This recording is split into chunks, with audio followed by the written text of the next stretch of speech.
Shalom semua. Shalom, puji Tuhan. Satu kesempatan yang luar biasa buat saya membawa firman Tuhan di gereja yang luar biasa, yang mengagungkan Yesus, ya, yang meninggikan anugerah kasih karunia Tuhan. Saudara punya pendeta yang sangat cinta sama Tuhan. Pendeta yang cinta sama firman dan memberi saudara makan firman yang luar biasa setiap hari. Ketika Pak Ivan dengan tim di Kota Pinang, gereja kami diberkati luar biasa. Firman yang disampaikan sangat sistematik, tepat kepada keperluan jemaat, dan meninggikan anugerah kasih karunia Tuhan. Pastor Ivan, you are a voice of authority for the gospel of grace. Thank you. Terima kasih Pak, jadi berkat besar. Bukan saja di Indonesia, persiapin Pak hari-hari ke depan. Yes, the world will hear the message of grace. Amen. Amen. Puji, I'm not just saying, saya tidak berkata begini, sekadar hanya memuji-muji Pastor Ivan, atau dia sudah bayar saya. No guys, no. No, tapi this is the truth ya. Ini kebenaran yang sudah saya sendiri alami. Terima kasih Pak untuk kesempatan dan juga bagi semua pastor, pemimpin, Ibu Andira juga saya tidak lupa, thank you. Dan Tuhan Yesus memberkati. Saya tidak pernah saudara dalam hidup saya punya kesempatan untuk berpengalaman dengan malaikat dalam hidup saya. Saudara mungkin kecewa, pastor ini tidak rohani, tidak punya pengalaman berketemu dengan malaikat. Hanya satu malaikat saja yang saya sering ketemu, yaitu mantan pacar saya, saudaraku. Haleluya. Istri saya yang tercinta, puji Tuhan, yang dikaruniakan Tuhan kepada saya 31 tahun, puji Tuhan. Ya, Chinese, menikah dengan orang India, saudara, puji Tuhan. Bukan, di Malaysia is normal. Ya, Chinese, Indian, anaknya kita bilang seperti kopi susu ya Pak ya. Ya, ganteng, handsome, cantik, ya puji Tuhan. Puji Tuhan. Saya harap Bapak Ibu bisa mengerti ya bahasa saya ini. Sebab sudah biasa cakap bahasa Melayu. Bahasa Melayu, jadi saya harus tukar-tukar supaya yang disampaikan dari bahasa Indonesia. Ya Tuhan tolong, mari kita berdoa. Segala hormat pujian kami tinggikan. Ini firman-Mu Tuhan, kebenaran-Mu, dan inilah umat tercinta yang Allah kasihi. Koneksikan kedua ini, supaya ada ledakan iman, ada kepercayaan, yang sakit sembuh Bapa, yang lemah jadi kuat, yang takut jadi berani, yang remuk jiwanya dimerdekakan dalam nama Tuhan Yesus. Bukan karena kuat gagah manusia, tapi karena keagungan firman-Mu yang sudah Bapak kirim mengasihi kami. Dalam nama Tuhan Yesus saya berdoa. Amin. Amin. Saya bawa khotbah, judul khotbah saya adalah judul yang Provision for Transition Through Christ Our Vision. Saya percaya kita sebagai anak Tuhan sering berdepan dengan perubahan dalam hidup kita. Yang dikenali sebagai transisi. Or in English we say we go through life's transition. Transisi adalah suatu hal yang tidak bisa kita semua elak dalam hidup kita. Kita pasti melalui transisi dalam hidup. Ketika kita masuk kuliah, di universitas baru, di tempat kerja yang baru, ada yang single, kemudian menikah. All these are life transition. Transisi hidup yang sering dilalui oleh kita. Dari khotbah yang pertama, dari kebaktian pertama, saya sampaikan firman ini dari Yosua pasal 3, ayat 1, langsung ke 17. Tetapi saya bawa bahagian pertama khotbah itu. Sekarang saya sambung bahagian kedua. Dari ayat yang keempat langsung sampai ke ayat yang ke-16. Kita mendengar khotbah. Jadi Bagi Bapak Ibu yang tidak mendengar khotbah pertama, ya saudara punya app-nya, Gereja Bethesda, saudara boleh mendengar khotbah itu bahagian pertama. Di bagian pertama saya membawa firman ini dan berkongsi tentang tahun 2024 dilihat sebagai tahun transisi. Tahun 2024 dilihat sebagai tahun transisi. It is the year of election. Mengikut Time Magazine, tahun 2024 adalah tahun pemilu yang terpenting dan terbanyak. Ada 49% penduduk dunia melalui tahun pemilu 2024 mengikut Time Magazine. Berarti yang mencakup 64 negara di dunia mengadakan pemilu. 64 negara dunia. Itu bersamaan dengan 49% populasi dunia menghadapi pemilu. Berarti pasti ada perubahan yang sangat besar ketika sebuah negara menghadapi pemilihan umum. Indonesia punya presiden yang baru. Di US ada presiden baru.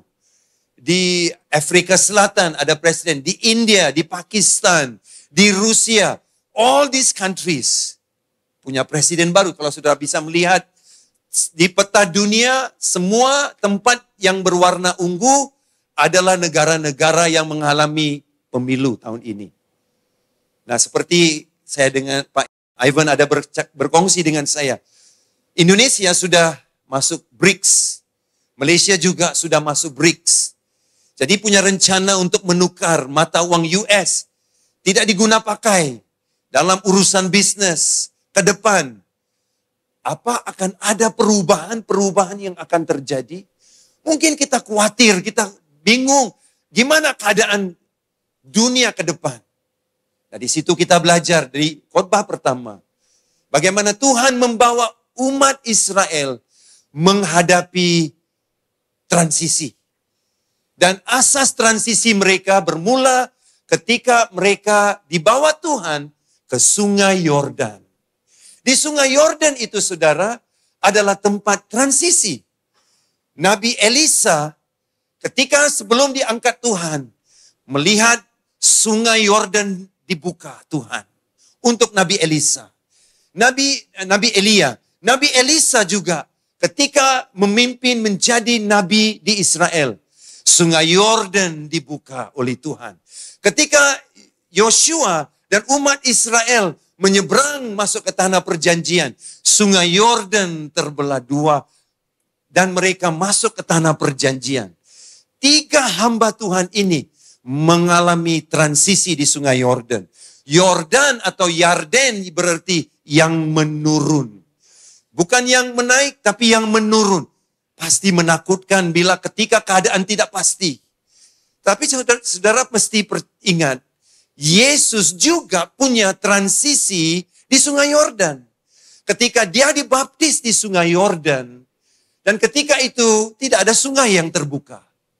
Untuk Elisa, untuk Elia, untuk Yosua ada sungai yang terbuka. Tapi bagi Yesus ada surga yang terbuka. Tidak ada sungai yang terbuka, tapi surga terbuka. Jadi Bapak Ibu jangan khawatir. Percaya bahwa kalau sesuatu seperti sungai yang meteorit bisa terbuka untuk hamba-hamba Tuhan dulu. Bagi kita yang di dalam Yesus Kristus, Allah menjanjikan surga yang terbuka. Yesus adalah surga terbuka, saudara. Biarpun kita masuk dalam satu persekutuan yang baru, BRICS, dan bisnis berubah. Mata uang yang diguna pakai berubah. Tetapi kita punya Tuhan yang sama. Yang memberi saudara surga terbuka. Amin. Saudara percaya ketika Yesus dibaptis di Sungai Yordan. Penerimaan pertama Yesus adalah dia seorang anak di mata Tuhan. Bukan hamba Tuhan, bukan pastor, bukan rasul. Anak. Posisi yang aman loh saudara. Tidak ada satu orang mati dibangkitkan. Tidak ada orang sakit disembuhkan. Mata yang buta belum disembuhkan. Roti belum dimultiplikasi. Ikan belum dimultiplikasi. Tidak ada pencapaian. Namun Bapak berkata, inilah anakku yang kukasihi. Dan kepadanya aku berkenan. Berarti kalau saudara di dalam Yesus Kristus, posisi pertama untuk mengalami transisi, saudara mesti bermula dari posisi bahwa saudara adalah anak di dalam Tuhan. Tidak ada tuntutan dari Bapa, hanya perlu jadi anak. Aman saudara, aman dalam Tuhan, aman menghadapi transisi. Karena posisi awal, you must be a son. Kalau saudara mengerti bahwa saudara adalah anak, dan saudara memulakan transisi, saudara pasti aman. Tenang di dalam Tuhan. Karena saudara percaya bahwa surga terbuka untuk saudara. Tidak perlu saudara minta supaya surga dibuka untuk saudara. Tidak perlu saudara jadi pengemis. Bilang, mohon Tuhan buka. Bukalah surga. Saudara tidak perlu berdoa seperti pengemis. Saudara percaya karena saudara miliki Kristus. Surga sudah terbuka buat saudara. Amin. Amin saudara. Itu cara sih kita berdoa. Kita berdoa atas dasar bahwa kita adalah anak. Dan puji Tuhan saudara. Nah, Tuhan berbicara di dalam firman tadi bahwa supaya mereka menjarakkan diri dari tabut perjanjian yang seharusnya 2.000 hasta. Ataupun 1.000 meter. 2.000 hasta saudara di dalam Alkitab adalah jarak ataupun batasan Sabat. Seorang tidak dibenarkan untuk bergerak lebih daripada 2.000 hasta. Karena itu adalah batasan Sabat. Tuhan berkata kepada mereka, ketika kau mengikuti tabut perjanjian dan masuk ke tanah perjanjian, biarlah jarakmu dengan tabut itu 2.000 hasta. Artinya, biarlah ada batasan rest ketika kamu mengikut Tuhan. Tidak perlu stres. Tuhan memimpin saudara dan saya. Memperingatkan kita. Ketika saudara harus transisi. Ada batasan rest yang Allah beri buat saudara. Itu adalah batasan yang aman. No stress my friend. But you rest. Amin. Nah, justru saudara setelah Allah memberikan kepimpinan itu bagi umatnya, kita ke firman yang seterusnya, yaitu dari Yosua pasal 3, kita ke ayat yang kelima sekarang. Ayat 5. Berkatalah Yosua kepada bangsa itu, kuduskanlah dirimu, sebab besok Tuhan akan melakukan perbuatan yang ajaib di antara kamu. Dan kepada para imam itu Yosua berkata demikian. Angkatlah tabut perjanjian dan menyeberanglah di depan bangsa itu. Ayat 7. Dan Tuhan berfirman kepada Yosua, pada hari inilah aku mulai membesarkan namamu di mata seluruh orang Israel, supaya mereka tahu bahwa seperti dahulu aku menyertai Musa, demikianlah aku akan menyertai engkau. Nama Yosua ini, Yosua, nama yang sama dengan Tuhan Yesus. Savior, Juru Selamat. Jadi berarti yang memimpin umat Israel masuk ke tanah perjanjian bukan Musa, tapi Yosua. Sang Juru Selamat saudara. Secara profetik diberi buat saudara. Bukan saja saudara diberi 2.000 hasta, batasan Sabat, batasan rehat untuk saudara berjalan, tapi saudara dipimpin oleh Yosua saudara. Jesus, Yosua itu, saudaraku, adalah nama Tuhan Yesus Kristus. Secara profetik Allah berbicara kepada kita semua, bahwa kamu tidak sendirian saudaraku. Amin. Bahwa Tuhan Yesus bersama. Dia yang mendahului saudara. Aman loh saudara. Amin. Aman. Nah, ayat 8. Maka kau perintahkanlah kepada para imam pengangkut tabut perjanjian itu demikian. Setelah kamu sampai di tepi air sungai Yordan, haruslah kamu tetap berdiri di sungai Yordan itu. Lalu berkatalah Yosua kepada orang Israel, datanglah dekat, dengarkanlah firman Tuhan Allahmu. Wow, saya pikir ini penting saudara. Sangat perlu sekali. Ketika kita berdepan dengan transisi, firman Allah itu, Yesus Kristus sendiri, perlu bersama dengan kita. Kita mendengar firman. Kita makan firman itu. Kita makan firman itu. Doa saya sebelum saya melayani firman adalah begini. Seperti yang dikatakan oleh guru-guru Taurat. Orang-orang Farisi ketika dalam Kisah Para Rasul pasal 4. Ketika mereka ditangkap oleh guru-guru Taurat. Dan mereka melihat bahwa Petrus dan murid-murid Yesus ketika mereka berbicara, mereka adalah orang-orang yang tidak ada pendidikan. Tetapi guru-guru Taurat melihat berkata, mereka sudah bersama-sama dengan Yesus. They have been with Jesus. Itu kerinduan saya. Sebelum saya melayani, saya berkata, Tuhan, biarlah jemaat tahu bahwa apa yang keluar dari saya bukan karena kebijaksanaan saya. Karena saya sudah bersama dengan Yesus. Ketika saudara di tempat kerja, ketika saudara di kuliah, ketika di situasi saudara yang paling sulit sekalipun, ketika saudara berdepan dengan itu, biarlah orang di dalam situasi itu tahu bahwa saudara sudah bersama dengan Yesus. Karena firman yang saudara makan itu. Dan saya percaya tempat ini menyajikan firman yang luar biasa buat saudara. Makanan yang paling luar biasa. Puji Tuhan saudara, you are blessed. Amen. Puji Tuhan. Pastor, banyak yang bilang amin, amin. Mereka percaya Pak. Wow.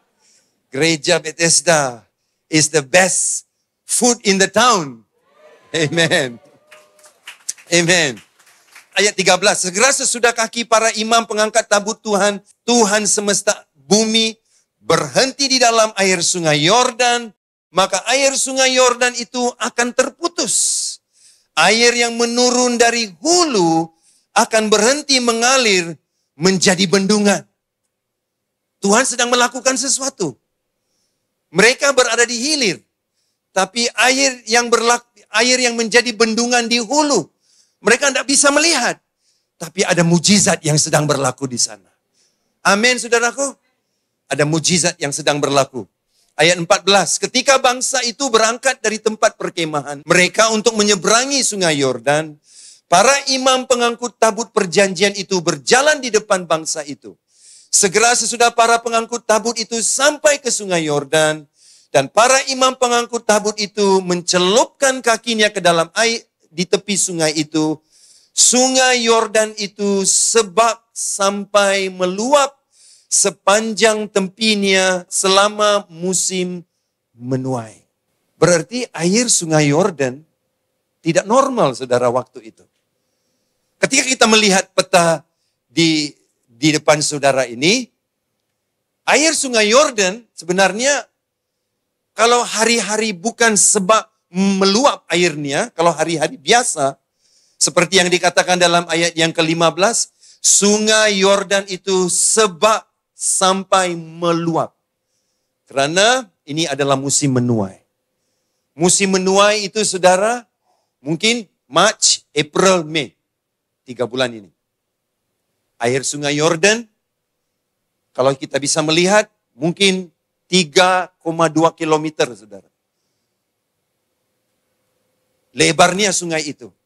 Hari-hari biasa, tidak selebar ini. Mungkin Oktober, November, Desember, airnya tidak selebar ini saudaraku, 3.2 kilometers.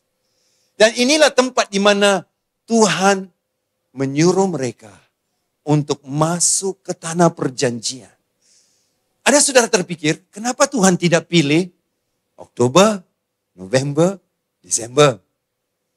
Mereka sudah punya kesempatan untuk masuk ke tanah perjanjian.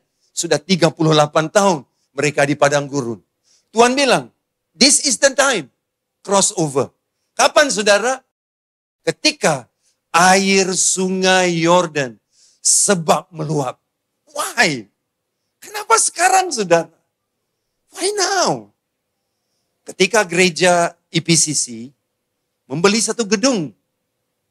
Kami beli gedung itu bulan Juni. Bulan Juni. Tahun 2017, I think. Bulan Juni. Tapi bulan Maret, pemerintah Malaysia memulakan satu sistem pajak yang baru. Taxation yang baru. Apapun yang dibeli harus membayar goods and services tax. Ini pajak yang harus dibayar. Dan hanya pajak saja yang harus dibayar gereja 93,000 US dollars. 93,000 US dollars. Belum pernah dalam sejarah Malaysia ada pajak ini, saudaraku. Yang dikenali sebagai GST. Goods and Services Tax. Tapi singkatan lainnya, Government Say Thank You. Itu singkatan lainnya. Government Say Thank You. Thank you, thank you, oh thank you. Dalam sejarah Malaysia belum pernah ada pajak ini, saudara. Tapi ketika EPCC membeli gedung, bulan Juni, tapi bulan Maret sudah ada pajak ini. Sudah dikuat-kuasakan, sudah diberi perintah oleh pemerintah untuk pajak ini dikumpul. Untuk semua yang membeli sesuatu seperti gedung, apa saja saudara beli, makanan, perlu bayar goods and service tax. Ketika saya membaca firman ini, saya terpikir, kenapa Tuhan membawa mereka untuk masuk ke tanah perjanjian? Bukan Oktober, November, Desember, ketika sungai Yordan, saudaraku, tidak sebab meluap. Tetapi bulan ketika musim menuai ini, bila sungai Yordan sebab meluap, Allah perintahkan, now guys, go over. What's wrong with you, God? Kalau Tuhan bertindak seperti ini, lama-lama Tuhan tidak punya teman akrab seperti kami. God, you won't have any friends anymore if you keep doing like this, right? Kita pikir, kenapa sih Tuhan memilih saat dan waktu seperti ini? Dan kita pikir, oh Tuhan tidak adil. Oh, come on. Hanya orang yang tidak tahu kemurahan dan kebaikan hati Tuhan bisa berbicara seperti itu. Tuhan tidak adil. Bagi kita yang tidak mengerti bahwa kita harus memulakan transisi seperti Yesus. Surga terbuka, posisi anak, biarpun sungai itu sebab meluap, kita percaya posisi itu bisa memberkati kita luar biasa. Amin, saudaraku. Jadi, Bapak Ibu yang dalam area bisnis, jangan khawatir. Kalau Indonesia masuk BRICS, uang US dollarnya gimana? Kalau mata uangnya ditukar untuk bisnis, gimana saudara? Just rest. Ada batasan Sabat yang memimpin saudara. Amin, saudaraku. Dan percaya, saudaraku, biarpun sungai Yordan sebab meluap, what do I do? God is so dangerous. Pada tahun 1954, ada seorang perenang yang profesional, yang the best and the strongest swimmer. Pernah mencoba untuk berenang melintasi sungai ini. Ketika sungai itu sebab meluap. Dan perenang itu coba, saudaraku. Tidak bisa. Tidak sukses. Sangat berbahaya. Waktu itulah Allah mengatakan, go over.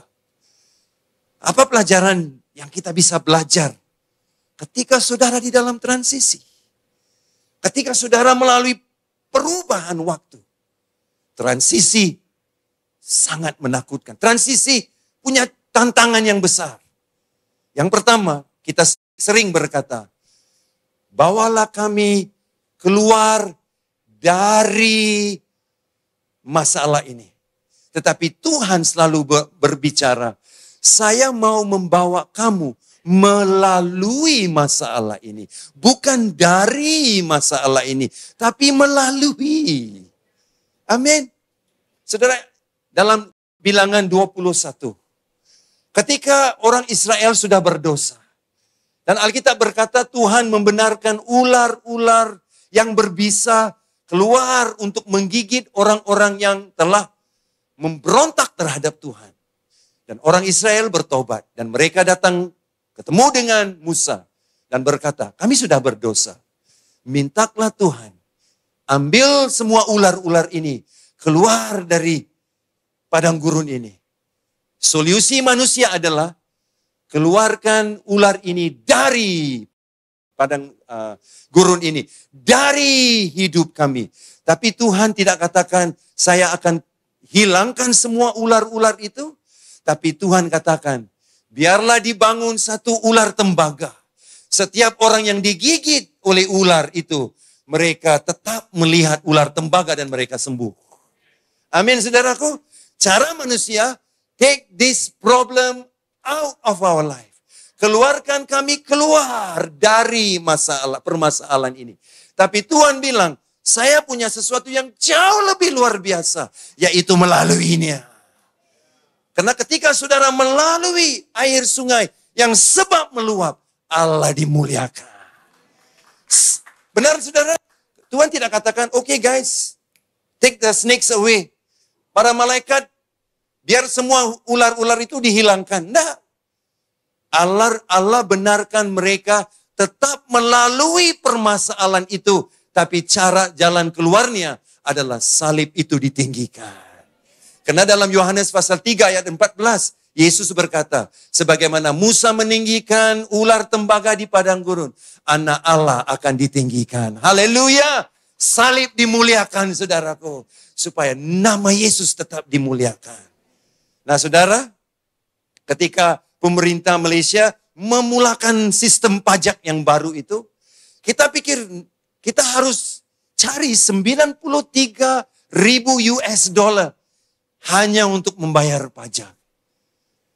Kita gereja hanya pikir, this is trouble, this is problem, ini permasalahan. Tapi Allah berpikir cara yang lain. Ini kesempatan supaya nama Tuhan Yesus dimuliakan. Amin, saudara. Yes, we think from, but God say through. Kita pikir keluarkan kami dari. Jangan Tuhan, biarlah Oktober, November, Desember airnya tidak sebab meluap. Apa Bapak Ibu sedang dalam kondisi seperti itu? Kenapa sekarang Tuhan? Kenapa sekarang? Karena sekaranglah waktunya. Supaya salib ditinggikan di dalam hidup saudara. Supaya saudara mengerti bahwa posisi awal saya adalah anak. Posisi awal, surga terbuka untuk saya. Biarpun sungai Yordan sebab meluap, tetapi surga terbuka untuk saya. Amin, saudaraku. Allah bekerja dalam hidup saudara, dahsyat luar biasa. Jadi saudara, God is working in your life. Nah, saudara, dalam Daniel pasal 3. Daniel pasal 3. Shadrach, Meshach, Abednego dilemparkan ke dalam perapian. 7 kali lipat api itu sangat panas. Dan Alkitab berkata bahwa tentara yang membawa Daniel, Shadrach, Meshach, Abednego untuk dilempari ke dalam api, mereka juga terbakar dan mati. Karena perapian itu sangat panas. Biasanya kalau ada perapian seperti itu, doa kita dan situasi yang paling terbaik adalah gimana Tuhan jawab doa kita. 1, keluarkan kita daripada api. 2, biar api itu dipadamkan. Biar padam. Aman. Itu doa kita, betul? Dan itu yang kita berdoa. God, please take me out of the fire. Keluarkan aku dari api. Keluarkan aku dari api. Atau matikan api itu. Padamkan api itu. Itu doa kita. Tapi cara Tuhan sangat berbeda. Bukan keluarkan kita dari api. Benarkan mereka melalui api itu. Kenapa saudara? Karena Daniel 3:28 Alkitab berkata, Raja Nebukadnezar melihat bahwa ada orang yang keempat di dalam api itu. Amin. Dia bilang, rupa-rupa orang ini seperti anak Allah. Di dalam perapian itu. Amin, saudaraku. Saudara, ini pengertian yang harus kita paham. Ketika kita di dalam transisi. Ketika sungai itu sebab meluap, saudaraku. Ketika itu bukan kondisi biasa. Seringkali Tuhan tidak keluarkan kita dari api. Seringkali Tuhan tidak keluarkan saudara dari api. Ada sesiapa pagi hari ini dalam satu kondisi seperti api di dalam hidup saudara, perapian yang sedang membakar saudara. Dan saudara sedang berdoa, oh God, please take me out of this fire. Saya ada berita luar biasa baik buat saudara. Mau dengar berita luar biasa baiknya itu? Ya saudara, seringkali Tuhan tidak keluarkan saudara dari api. Pak Sam, itu bukan berita baik Pak. Itu berita buruk itu. Oh, kami tidak mau dengar khotbah Bapak lagi. Dengar dulu, ini berita baiknya. Seringkali Tuhan tidak keluarkan saudara dari api. Tapi dia join saudara dalam api. Oh, itu lebih luar biasa. Dia join saudara dalam api. Itu yang Yesus lakukan. Dia join saudara dalam api itu. Sehingga dalam Daniel 3:28, Nebukadnezar melihat orang yang keempat itu. Dan Nebukadnezar berkata, terpujilah Tuhan Shadrach, Meshach, dan Abednego. Terpujilah. Raja pagan pun memuliakan Tuhan. Saudara, seringkali Allah dimuliakan lebih di dalam api daripada di luar api. Ketika kau di luar api dan Allah di luar api, saudara di luar api, oh praise the Lord. It's all gone. Oh thank you Jesus. We see you next time. Oh. Tetapi saudara, Alkitab berkata, raja pagan yang tidak percaya dengan Tuhan berkata, terpujilah Allah Shadrach, Meshach, Abednego.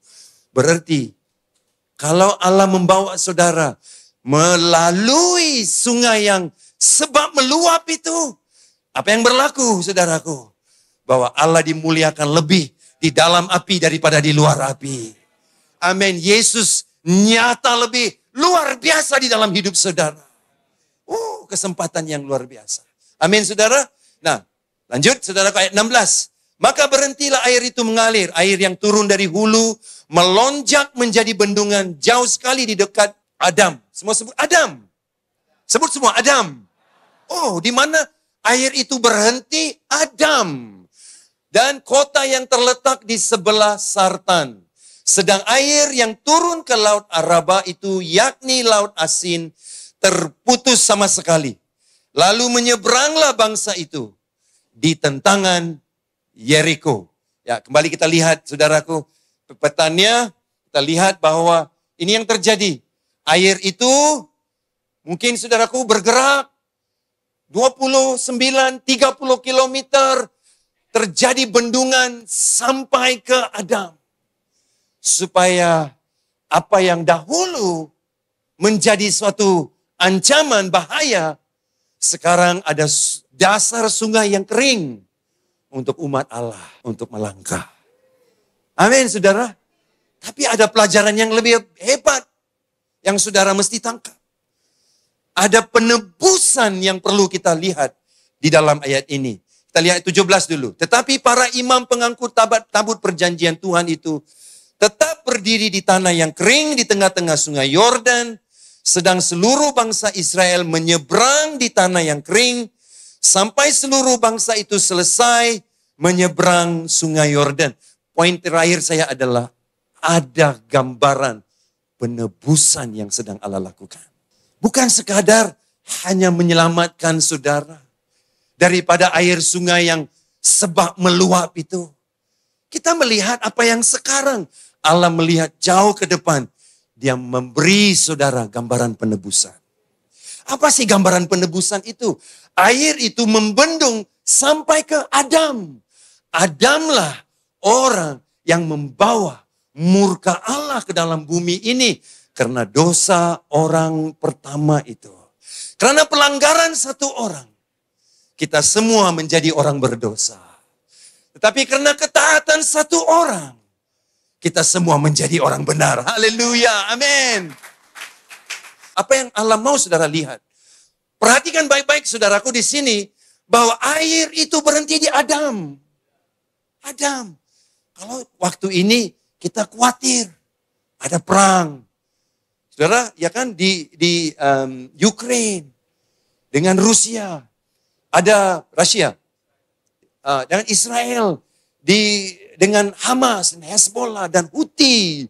Wah, ada perang yang sudah berlanjutan di Ukraine 3 tahun, di Israel berlanjutan lebih dari 1 tahun. Apa ini akan membawa perubahan dunia? Baru-baru ini ada serangan dari Ukraine ke dalam Rusia. Yang dipakai adalah senjata dari Amerika. Rusia sudah marah. Mereka mau balas. Is this the third world war? Apa ini adalah tanda-tanda perang dunia ketiga? Jadi ada kekhawatiran. Bila hal seperti ini terjadi, pasti ada bisnis jadi kacau. Ada sesuatu gangguan dari segi ekonomi. Tapi bagaimana umat Allah bisa hidup, saudaraku? Umat Allah tidak hanya melihat air sungai yang sudah meluap itu, saudaraku, di sungai. Tapi mereka melihat berkat yang jauh lebih besar. Murka Allah yang harus menimpa umat manusia. Oleh karena dosa Adam itu. Ditebus oleh Yesus dan dihancurkan oleh Yesus ketika dia mati di kayu salib. Ketika dia taat di kayu salib, saudaraku. Melakukan kehendak Bapa dan menebus kita. Penebusan itu kelihatan di sini. Saudaraku, tabut perjanjian itu adalah gambaran Tuhan Yesus. Tabut itu yang di sungai itu adalah gambaran Tuhan Yesus. Sebagaimana Bahtera Nuh itu. Bahtera Nuh yang melindungi 8 orang itu. Sehingga mereka selamat. Tidak ada murka air bah yang menghancurkan seluruh dunia. Diberhentikan oleh bahtera itu. Yesuslah bahtera itu. Tabut perjanjian yang dibawa oleh umat Israel. Itulah gambaran Yesus. Yang menolak, yang menghindari murka air itu. Dibendung sampai kemana? Adam. Supaya ketika saudara melihat bahwa apa yang seharusnya menghancurkan saya, menghancurkan hidup saya, sehingga saya terputus dari berkat Allah, terputus daripada berkat keselamatan, sudah diurusin di kayu salib ketika air yang menghukum sudah berhenti di Adam. Haleluya. Supaya yang menunggu untuk memberkati saudara, adalah berkat daripada Tuhan Yesus Kristus yang telah mati untuk saudara. Kalau saudara bisa melihat gambaran ini. Transisi dunia, pertukaran pemimpin negara. 49% penduduk dunia, saudaraku, terkesan tahun 2024. Bagaimana kita bisa hidup? Itu hampir separuh penduduk dunia, saudara. 49%. Hampir separuh penduduk dunia. Terkesan dengan proses pemilihan umum. Tapi kita pikir, this is no good. Pertukaran pemimpin pemimpin baru. Gimana kalau kita ada presiden baru? Apa Allah tuju Indonesia? Saudara, bagi anak-anak Tuhan, percayalah. Kalau apa yang seharusnya, murka yang harus menimpa kita karena dosa manusia, sudah dijaga Tuhan. Semua yang lain yang saudara perlu, pasti diberkati Tuhan luar biasa. Beri kemuliaan bagi Allah kita, saudaraku.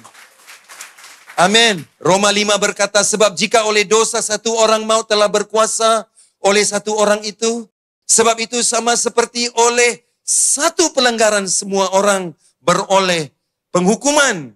Ini semua Roma 5, 17, 18, 19. Jadi sama seperti oleh ketidaktaatan satu orang, Adam, semua orang telah menjadi orang berdosa. Sebab itu Roma 5 berkata, saudaraku, sebab itu kita yang dibenarkan karena iman, kita hidup dalam damai sejahtera dengan Allah oleh karena Tuhan kita, Yesus Kristus. Haleluya.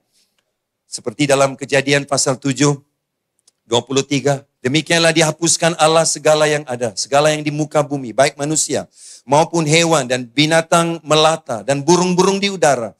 Sehingga semuanya itu dihapuskan dari atas bumi. Hanya Nuh yang tinggal hidup dan semua yang bersama-sama dengan dia dalam bahtera itu. Selamat. Bahtera itu gambaran Yesus yang menyelamatkan dari murka air bah itu. Hari ini Yesus juru selamat sudah menebus kita. Beri hidup baru buat kita. Oh saudara, kitalah orang yang paling diberkati luar biasa. Kamu dan saya adalah orang yang paling dikasihi Tuhan. Paling dikasihi Tuhan. Bukan dikasihani, tapi dikasihi Tuhan. Kenapa saudara?